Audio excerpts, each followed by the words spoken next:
and 710knus.com, as well as I think this is probably the best, most concise story put together on what happened on December 25th, 26th of 1996 in the murder of a little girl by the name of JonBenet Ramsey. And it was done by the man we're talking about, people being deans of something. He clearly has, if he hasn't sealed up that title, he seals it up with this piece this morning. And again, go to the website, 710knus.com, click right over to Alan's piece at Westward. Alan Pendergast is with us. First of all, good morning. Good morning, Peter. And it's a home run. Congratulations. When I got home last night, I read it, and I reread it again this morning. Well, thanks very much. A lot is actually due to getting the information from the other folks in your studio here, who are, I think, really interesting folks. Before we bring the whites in, tell the story.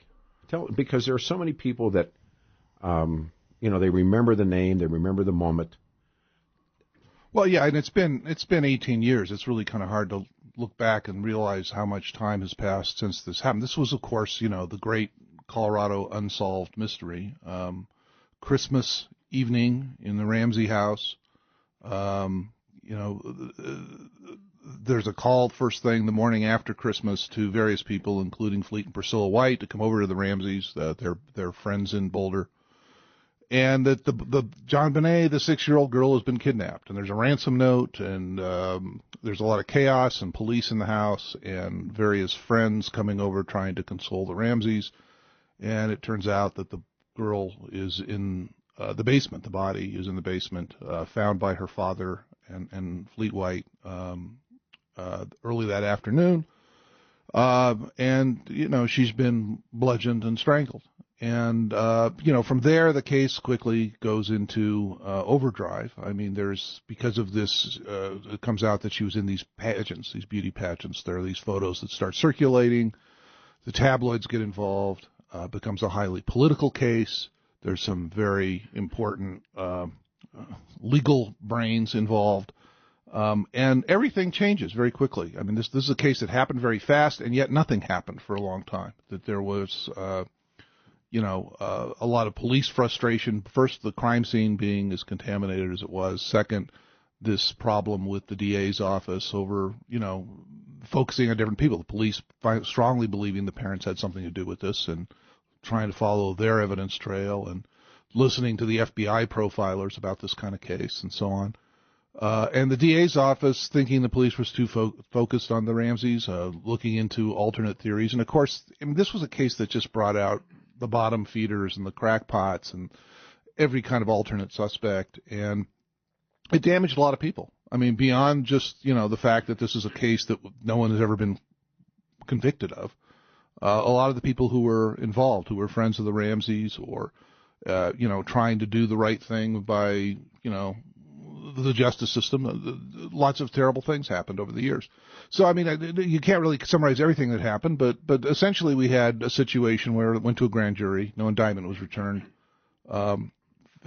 13 years later, we find out there was an indictment. I mean, At least there was a true bill that the grand jury signed and that the DA did not file with the court and did not tell anybody about. What did that true bill say? It was basically two identical counts, one for John Ramsey, one for Patsy Ramsey.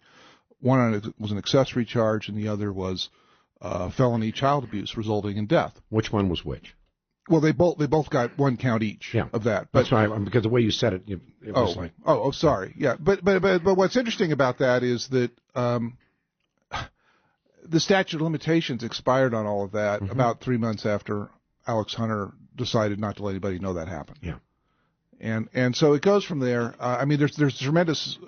What this article tries to do is not just recap blow by blow all this stuff, but talk more about the particular events that really, I think, if you look at them in combination, derailed this investigation, and did a lot of damage to a lot of people, including the whites, who are here to talk about that. And before we have, I think, some very brave people with us, you subtitled the piece, and I thought this was important.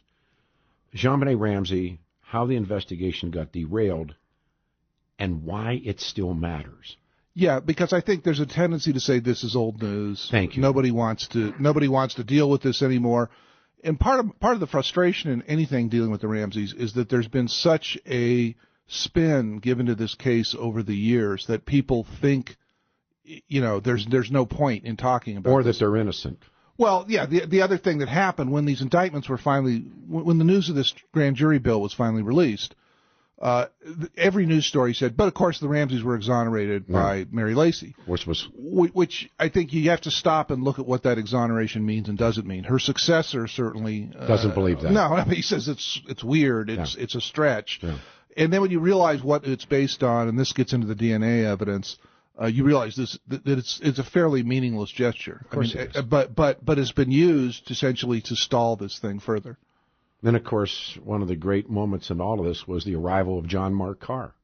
Well, and that really opens the door. Once you start talking about these alternate suspects and saying the DNA... But how quickly they were championed by the Boulder authorities. Oh, I remember it so well being called in Paula Woodward and Channel 9, True Killer Found. Yeah, and there was a lot of pressure on you, as I recall. People saying, well, now you're going to have to take back everything you said, see? Yeah, and I remember Craig Silverman and I let him off the hook. I love Craig. They were willing to bet me that they had the true killer. I said, I don't want your money. Yeah. There's no true killer. I mean, we know who killed that little girl, and it isn't this guy who was having breast implants done in Bangkok that Michael Tracy was grooming like a molester himself to come over here and cop to this. And, of course, Mary Keenan Lacy, totally lays down. One of the interesting turns in this story, and then we'll invite a special good morning to the Whites, the same people who set out to destroy ICE agent Corey Voorhees and a whole other story that I got involved in, stood next to Mary Lacy because they had gone to Bangkok to bring him back. And they were on the airplane, champagne and caviar, first class, coming back. Remember that? Yes. Some of those very ICE agent people destroyed Corey Voorhees. Well, and at some point, Homeland Security was involved in this thing. All involved. And it's amazing because essentially they brought this guy back to Boulder at great expense, only to determine that, A, he wasn't in Boulder when this happened. Well, he was groomed by Michael Tracy. Yeah. Michael Tracy groomed him. Yeah. I mean, a lot of things that could have been done differently. But don't even talk to him. Yeah, well, there was a huge conviction that this was the guy, and when you look at how that came to them. There was a huge cry from Channel 9, Paula Woodward, the Rocky Mountain News, Mary Keenan, and Michael Tracy, and the Ramseys themselves. I think Patsy may have been gone by then, but certainly John, Linwood. I'll give you the cast of characters that said, aha, at last. And they were telling me that my life, as I knew it, was over, and I said, of course it isn't. Yeah. I knew. Well, I mean, this is essentially this incredible hunt for anybody that would fit this mysterious profile, which has been going on for the last 15 years. It is 9 minutes after the hour, and please say good morning, and pulling them up to the microphones. They have been through so much, I think of them as very brave people. Please say good morning to Fleet and Priscilla White. Good morning, you guys. Good morning, Peter. Good morning, Peter. You know what? I was thinking when I was driving in here this morning, take us back into time to 1996 and that night. Would I ever imagine in 2014 the three of us would be sitting in a radio studio together along with Alan? And the odds of that weren't very good, because I really believed that justice would out. And that for anybody who had spent the time that we spent on the story, and I don't want to put you guys on the spot on anything, had this figured out. I was telling somebody a story last night. They had a civilian FBI academy, and it was a nighttime thing. You went every Wednesday night for a couple months. I got invited to go to it. And they had different FBI agents come in and speak on different things, forgery and, kind of stuff. And these guys one night, they were talking, and I asked this, and I won't tell you who it was because I think you all would know. FBI agent, and I brought up the Ramseys, and the guy looks at me and says, "That wasn't a whodunit." Yeah. and he at that, and Dave Mashad, Chief Mashad, who offered his services. Of course he did that night, and they turned him back. Good morning to both of you. I was thinking about how do I begin with Fleet and Priscilla White in an interview about what happened. Maybe I'll just turn it over to Alan. Well, I think the thing that I should stress is that we really became acquainted over this last few months because of their efforts over the years to try to get information released. And the most recent thing that they've been involved in has to do with trying to get the information out of what was in those grand jury documents. We only got the bare counts. It was redacted, too. Yeah, it was redacted very badly, and we don't know what else is. I mean, there were 18 pages, and 4 pages have been released in redacted form. And the Whites are the ones who went to court when the media sort of like gave up and went away. I mean, I want to give credit to Charlie Brennan, and he's the one who originally got that stuff released.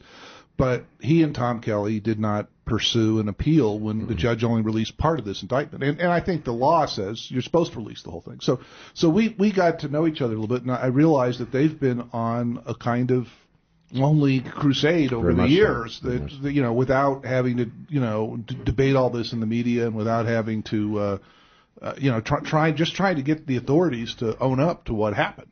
And I think that's pretty much been, I mean, would you guys agree that that's pretty much where your mission is? I mean, I thought about this last night, actually, and I thought about it driving in this morning, how I was going to do this interview. And I just want to turn it over to you. You both have been, I mean, these are stalwarts, man. These guys are tough guys. They've been through a lot. They've accomplished much. They have a fabulous family. It's not, it's everything that their children have accomplished is remarkable. How would you tell the story, Fleet? When somebody will, like, you're on vacation somewhere and somebody says, Fleet White, what do you say? Well, Peter, we're talking about 18 years, so it's one thing I think we can say is that really the beginning and the middle and the end aren't, in other words, the first. Well, the 3 or 4 years, let's say the period of time before the grand jury, and then the period of time following the grand jury, and then the more recent years, just over the last 4 or 5, one's as important as the other. If you really want to understand what really happened to the investigation, not the who murdered John Benet Ramsey, but to the aftermath. The aftermath, yeah, and and I think this is Alan did a fabulous job of bringing that out. Yeah, he did. That it's still going on. In other words, the aftermath. Somebody asked me one time, and I'm sitting in a room full of experts, so I'm the least. And by the way, if you're just joining us, it is 14 after the hour. In studio, Fleet and Priscilla White, and of course the man, Alan Pendergast. You can go to the website, 710knus.com, and click on Alan's remarkable piece, and it focuses on these folks, but it's a narrative of the story as well.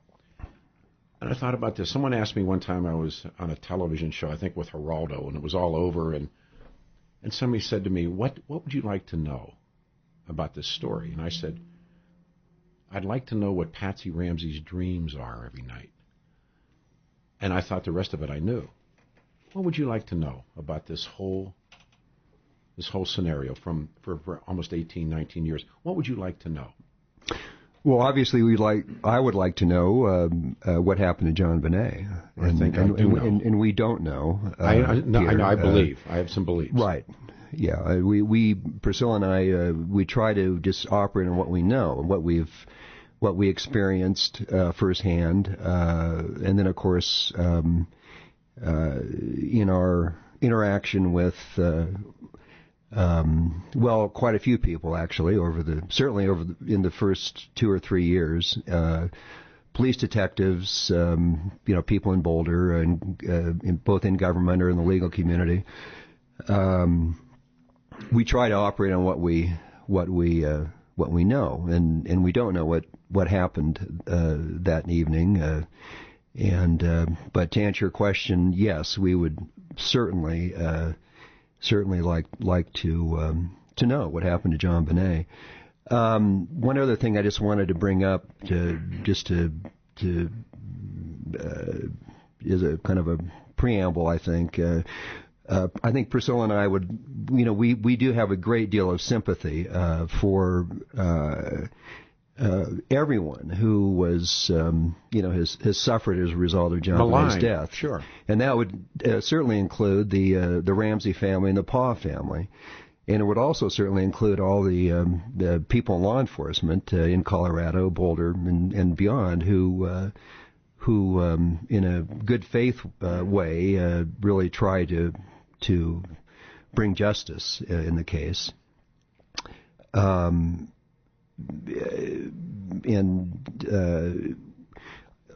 Just another one. I think Priscilla and I long ago abandoned any hope that there would ever be a prosecution in the case, and I don't know exactly at what point in time that was, but it was quite a while ago, and perhaps following the grand jury. One thing, the other very clear thing to us is that looking back, there's the truth. In other words, the truth as it manifested in books and so forth. So little of it has actually come out.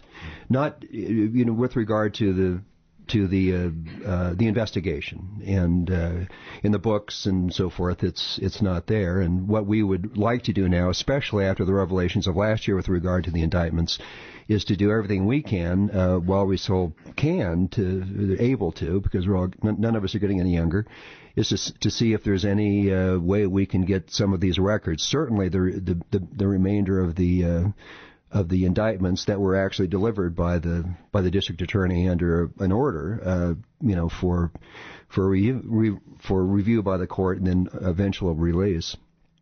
So, I hear you say you'd like to know what the grand jury knows. Exactly. Thank you. Because if anybody is in a position to know what happened to John Benet Ramsey, the closest we're all going to get, I agree, is the cumulative work of the detectives, the prosecutors, and the panel of grand jurors. Let me ask you a question. Do you think that Mary Keenan Lacey knew what the grand jury believed or what the grand jury wanted to do? Absolutely. Having said that, why would she exonerate? I think that was in part why she exonerated. Yeah, I do too. Hold on. Okay. We're close to a pause, and we'll come back with Priscilla. Think it through. What Mary Keenan Lacey did, and her involvement in the investigation when she was a deputy, is pretty bizarre as well. But then that time comes, and it's also like I'm told something about somebody from the very reliable source, i.e. the grand jury, yet I go ahead and make a public pronouncement, which is exactly the opposite from what the grand jury said they wanted to do. That damns her, in my eyes, forever. And how she is able, and along with Michael Tracy and some other people, how they're able to hold their heads up to this day is beyond me. Sit still if you want. Now, back to Peter Boyles. News Talk 710 KNUS. I always have that theory that, let's play this for a minute. This is Don Reggae, Peter Boyles. Does it seem strange to you that the parents need two sets of lawyers when they're innocent? We did these tunes. First one to call when your back's to the wall. They're all lawyers and partners and friends. They seem so surprised when the public surmised that something was terribly wrong. In the dark Georgia night, if you listen just right, you can hear a couple singing this song. John and Patsy. Oh, we got friends in high places, having Morgan and Foreman, and let's face it, The brilliance DA's of Donnie outside. Ragay, Peter Boyles, Media Horror Productions, We'll knock it the Ramsey right tunes. out. Good morning, everyone. 710 KNUS, Denver's talk station, December the 18th, 710 KNUS. This is a significant morning. 40 will be the high today, 45 Friday, 47 Saturday. In Winter Park tomorrow, the book Love, Spies, and Sinai.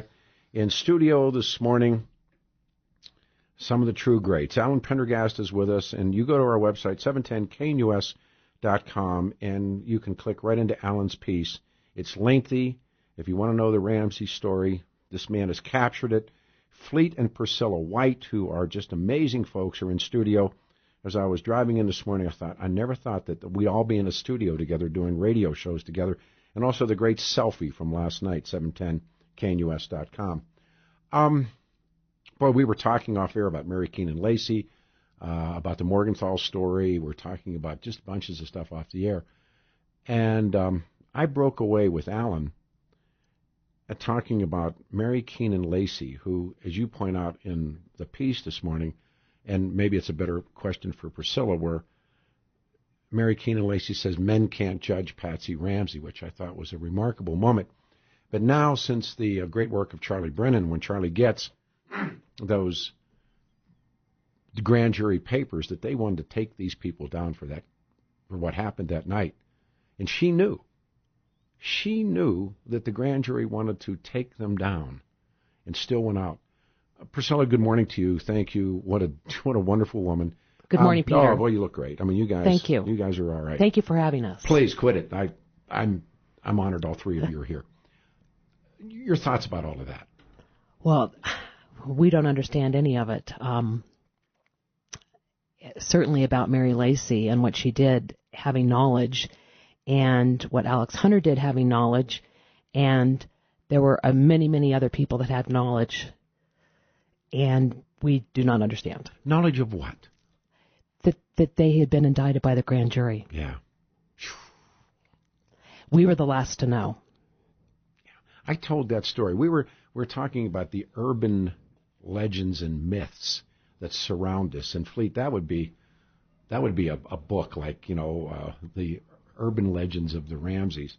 I swear to you, that day every big media truck, Geraldo, all these guys had gathered in the parking lot at the Boulder Justice Center, and we were there. We were doing a radio show there. I was with Brand X, and we were there. And I was in the Justice Center, and the guy who wrote the book, Perfect Murder, Perfect Town, and Charlie, he pushes Charlie Brennan aside, but Larry's coming down the hallway, and he's surrounded by like a cadre of, interns or whoever they were, and he looks at me and he says, Alex Hunter is typing up the indictment of John and Patsy. I went, yeah. We went outside to that press conference. Alex Hunter walked out. Everyone was standing in the background. I don't know if you guys were even in that parking lot that day or not. No, we weren't. Were you there, Ellen? No, I wasn't. I wasn't part of that coverage at that point. Okay. But I think the interesting thing about the Schiller book, and I learned this talking to the Whites, is number one, and this is sort of seen as sort of the gold standard. By the way, this was a book called Perfect Murder, Perfect Town, becomes a movie. Yes, it was a miniseries.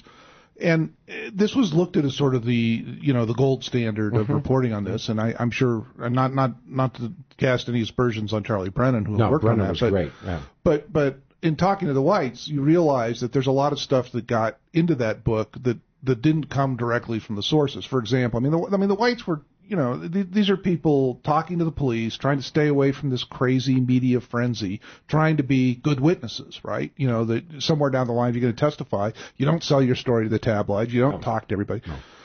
And their thanks for that was that stuff from their police interviews ends up in Schiller's book, and they've shown me some of the police interviews. Mm-hmm. I can tell you that material was badly distorted by the time it showed up in Schiller's book. Who did it?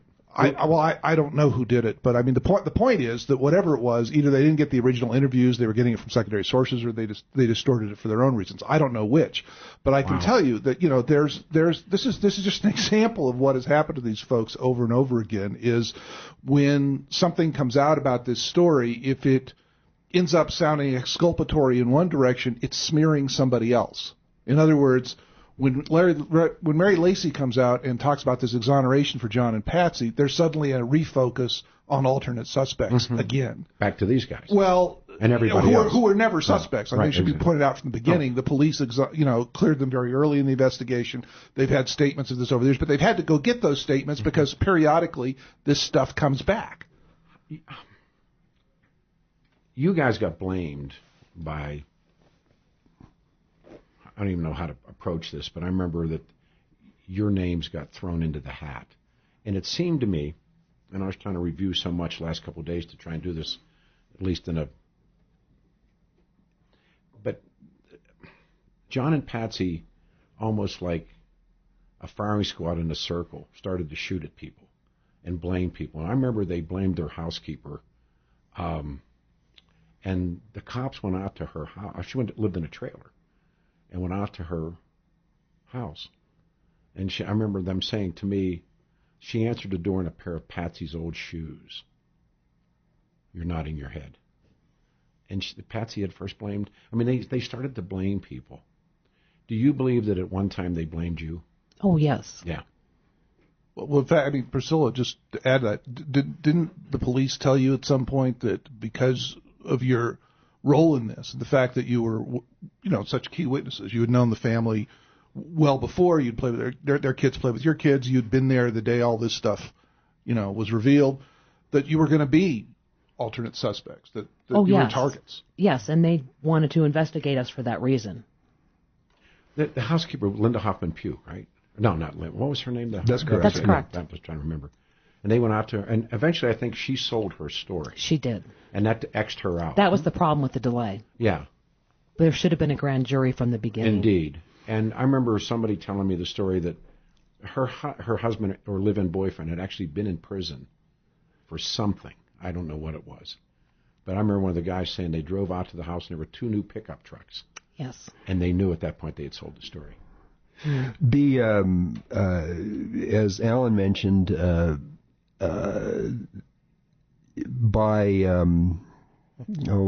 within 2 months of the murder, there was clearly an attempt being made to cast suspicion on Priscilla and I, and I think one of the urban legends that's been promoted by some folks is that was just a tactic that the police were using to try and turn us against the Ramseys, but that certainly was not the case. We had firsthand. It's a small community, so we heard what was being said in town. So there was no question in our mind that let's say within 60 days that we were clearly being pointed to by the Ramseys and some of their defenders. And that was a kind of a watershed time, really, for the investigation because. There were some other incidents involving the tabloids and just the press generally that we could see that we needed to be publicly identified as witnesses, not suspects. So in March, we actually met with Alex Hunter and the police and said we need to be removed as subjects of speculation, and that ultimately led to a statement by the police department on April 17th of 1997, where Chief Kobe, the Boulder Police Chief Kobe, just made that statement, more or less to the effect that we were witnesses, not suspects.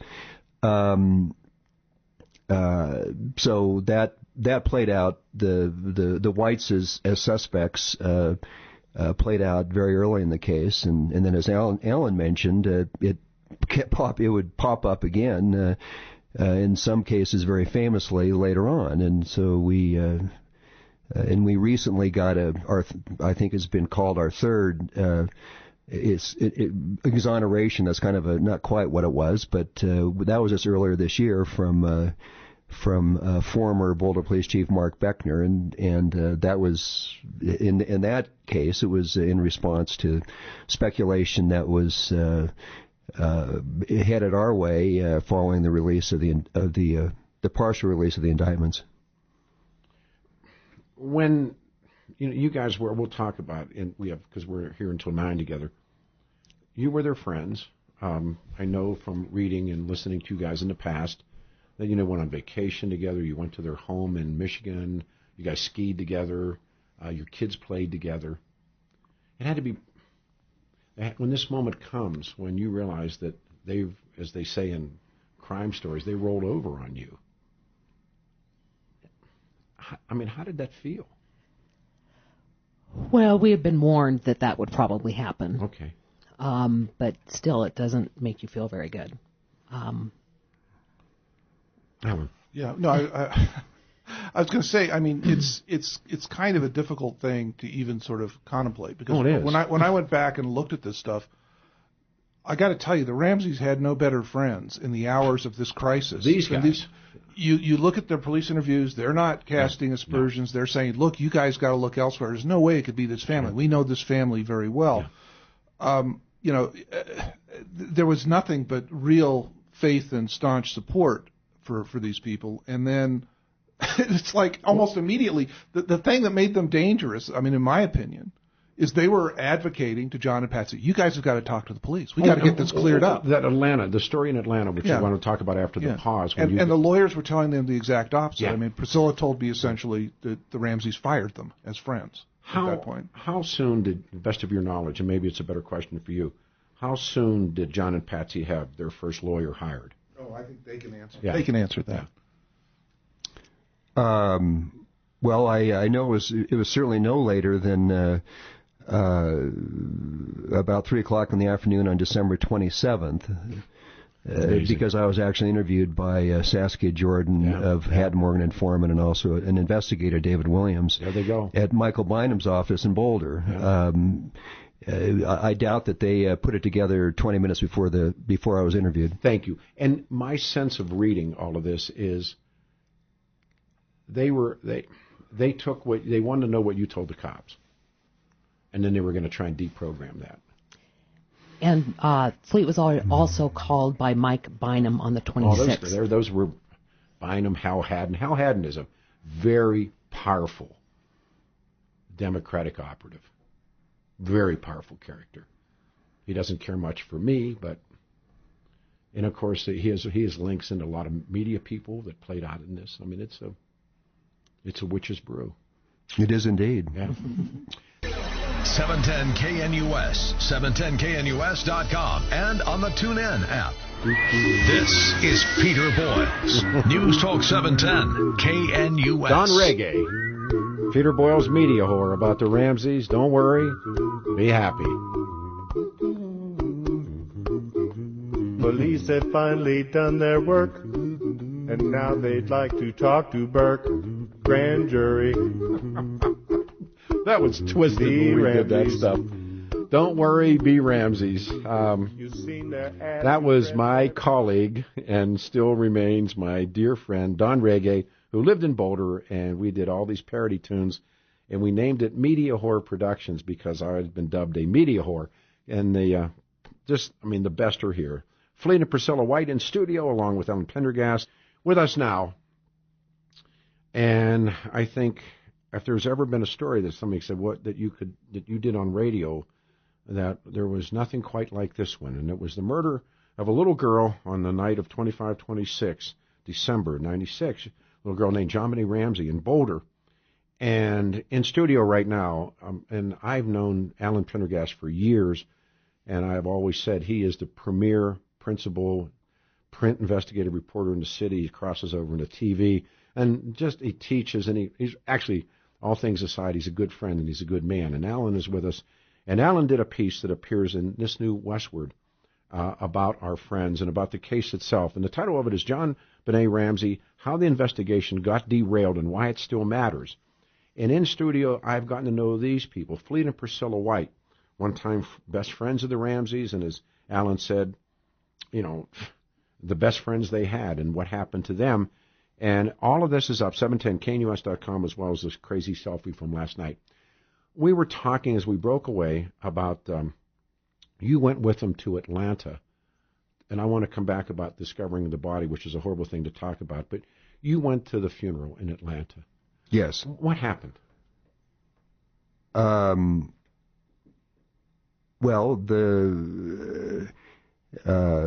there was a service at Pbpfpw1 Church, and Priscilla and I attended the funeral. And just to try and move forward quickly, I think the most relevant part is this alleged confrontation that took place between Priscilla and I and John, or depending upon what you're reading, between John and I, and that occurred at the Paz House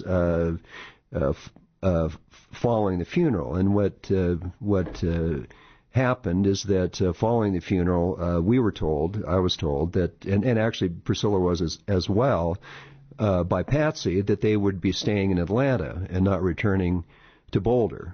And we just instantly knew that something had to change, because that wasn't going to work. Certainly wasn't going to work for the Ramseys. and it certainly wasn't going to work for all of us. That was more of an instinctual thing, perhaps, and we didn't have really the time to sit around and make a T-square, the plus and the pros and cons of John and Patsy staying in Atlanta. So we talked to John. We met with him at the Paz house, and it was, as Alan described in the piece, it was, we were emphatic, and when I say we, both Priscilla and I were. It wasn't just me; it was both of us. And our audience consisted of John and his brother Jeff, and also Patsy's father, Don Paul. Yeah, so we just made our case to John that what we tried to tell him is that he would. This is probably the biggest decision of his life. What to do next, to stay in Atlanta. And you felt close enough to him because you guys were friends, and you could say this. It wasn't like you were a guy off the street. No, of course not. And by then, Peter, we knew that we knew about the attorneys, and we didn't know who Hal Haddon was or Brian Morgan or Lee Foreman. We didn't know who they were, but there were just some lawyers back in Denver that had been hired to represent them, and we knew that we were at the time that we were giving them advice that that was contrary to the advice they were giving. You were from the saying attorneys. to speak, and the lawyers were telling them to shut up. Well, to speak Yeah, I'm sorry to turn you on, brother. Yeah, it's to speak specifically to the police. That's my point. I mean, the reason all of this is so important, and I researched this quite a bit, went over this with them, and looked at some of the different accounts of this. The whole mythology about the Ramsey case, some of it, particularly in terms of the whites, starts with all these, I guess, distorted accounts of what happened. That there was some big blow up between Fleet and John. I've always believed that. Yeah, and there were threats made, and then this suddenly cast suspicion on what. None of that happened. And I can say this confidently, not just because the whites are saying it, because they availed me some of their contemporaneous notes from that time. And also the police were talking to them during these. I mean, they were calling them in Atlanta and getting debriefings on this. So it's pretty clear what happened. And what happened was that they were telling John and Ramsey specifically, look, you've got to go back and talk to the police. We've got to do what we can to get to the bottom of what happened to Jean Benet. And at the time, the Ramseys, John agreed they were going to go back, and you thought that was settled. But when you get back to Boulder, you never hear from them again. Is that correct? Right. So this is really kind of a critical and revealing moment. There wasn't what we used to call a hot moment. There wasn't a bad moment. No, there was not a bad moment.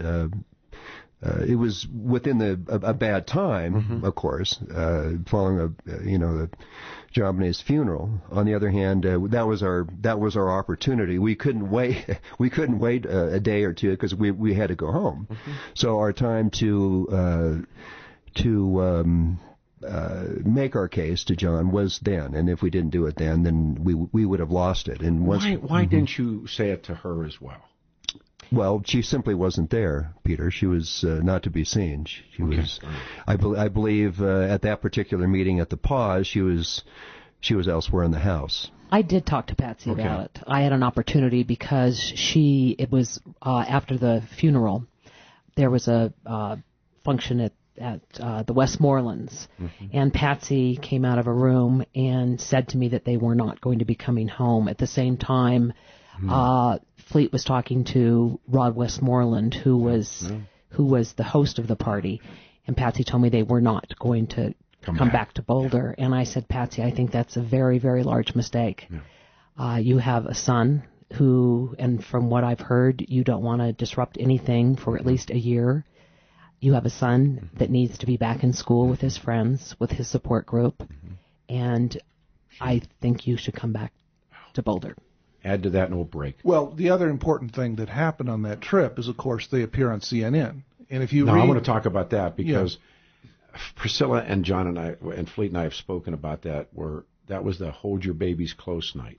Right, and if you again, John Ramsey later says it was Fleet's idea to go on CNN. Well, that's what I'm talking about. He can certainly give you a different view. I can tell you the restaurant we were sitting in when he told me that, and I went, what? And remember, everybody remembers, and it finally took the mayor of Boulder, who you would have not thought was going to say there is no killer out there. And I remember that moment so well where John and Patsy, and I didn't realize what kind of shape Patsy was in until we'll talk about that, But she stands there, and I remember we were in Winter Park skiing, watching this on TV, and she said, "There's a killer out there. Hold your babies close." And it wasn't true. But how that led up. So I got to hold on, you guys. We're going to take a turnaround. This is an important morning, at least, and so many people followed this horrible story, the murder of JonBenet Ramsey, Fleet and Priscilla White, Alan Pendergast. If you want to, if you want to know the story, 710knus.com. It links right to Alan's piece.